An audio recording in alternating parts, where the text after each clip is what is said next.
It's nobody's favorite time of the week again. It's Ask Rabbi Wednesday. Uh, in November of 2014, on JewishAnswers.org, I received the following question. It was from an anonymous man from Cleveland, Ohio, a man in his 50s.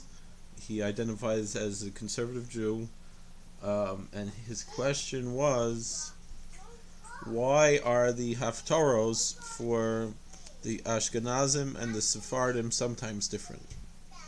So here's my response. So thank you for your excellent question. It's not only between Ashkenazim and the Sephardim that there are different Haftaros, but even among the different Ashkenazic and Sephardic groups that we find differences.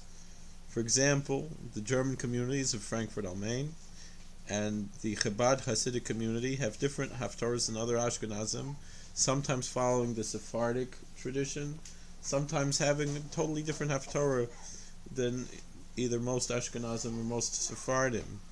The Yemenite Jews also sometimes they'll have different Haftarahs, and sometimes they'll have the same. The question isn't why we have different Haftarahs. The real question is, why do we so often have the same ones? Because the reason for the differences is that the Talmud only specifies the Haftarahs for special Sabbaths. For example, there's the four Parshas, the two that are read before Purim and the two that are read after Purim.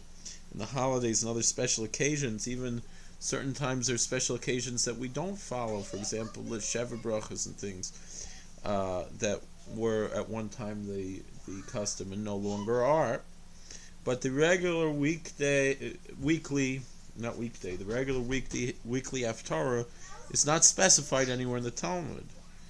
Now, the Talmud mentions certain Haftarahs which we don't use, and the other thing is the Talmud will say there are certain parts that we should not read. And for example, the Talmud suggests that the first chapter of Ezekiel should never be read as a Haftarah, and yet our custom is to read it on Shavuos, on the first day of Shavuos. That's our Haftarah, the Ma'aseh Merkava. And the reason for this is the only law halachically concerning the Haftarah is that it must be read when appropriate, meaning Shabbos, holidays, fast day afternoons, after a Torah reading with a minyan present. And that's when we read the Haftarah with the brachas. And other than that, there are no real regulations from the Talmud as to which passage must be read. How many verses? It says it should be at least 10 verses or so. But they're only suggestions. The Talmud is not saying the law, you have to read this. It's even with these with the four parshas and so forth, they're not really laws, they're suggestions. Therefore, technically, one could read a different portion from the prophets as a Haftarah, if one wishes.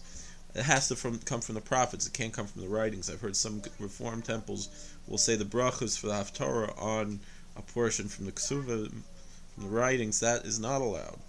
But any portion from the prophets could be read, and it's customary that it should end on a good note and things like that. But the custom is to have universally set readings, at least in the congregation, so everyone can follow along. There's issues as far as the Haftarahs. How do we read the Haftarah? Is it read from a printed book, which most synagogues do? In that case, the Magen Avraham says that really everyone should read along, and not just follow along, but actually read with their lips. And you see in the Hasidic communities, it's quite often the case that the person just gets up and makes the brachas, and then everyone just reads themselves. You don't really hear it, and then he says the brachas. And it goes quite quickly without any trup or anything. That's in most of the Hasidic communities. If it's read, though, from a klaf, then you just listen just like you do with everything else. And that's the ideal way, but most places are not able to do it. It's too expensive, too complicated. There's many reasons why it's not done, and customarily most places don't do it. But the main thing is each congregation should have their Haftarahs to read. It also shouldn't be a big deal. You read this one, that one. If you're in a different congregation, you shouldn't feel left out because you didn't hear your Haftarah, say you're visiting a Sephardic shul, and you're Ashkenazi, or you're Sephardi, you're visiting Ashkenazi shul, the main thing is just the brachas and so forth, and to read something. Now, over time, various customs have become widespread, and most became universal, and in a certain sense, that makes them binding, the fact that they have been universally accepted. But in the sense of Jewish law, they technically remain customs, they're minhagim, they're not law, they're not halacha, but which lends to some difference in various communities. But the thing is again, the communities basically are bound to they're basically bound to whatever their community does. So as it stands now, it's appropriate to say that each new community is bound to follow customs that apply to their own community based on their place of origin, but there's still some leeway depending on various circumstances. So in the end, a competent halachic authority might be consulted if there is a major question, but usually these questions don't appear. But generally such questions don't arise if one just sticks to what is usually accepted as the halachic or customary norm, whether Ashkenazic or Sephardic, or again, if you know it's a Chabad shul, it's a Yekka shul, it's a Yemenite shul, whatever it is, you just follow basically what it is. The other Hasidim don't follow like Chabad, incidentally, it should be noted. And in that way, we make sure that there's no questions. It makes it much easier. So thank you very much for your question, and if you enjoy our videos, please like, share, and subscribe. You can follow us on Facebook and Twitter, and we look forward to seeing you next week. God bless you. Thank you.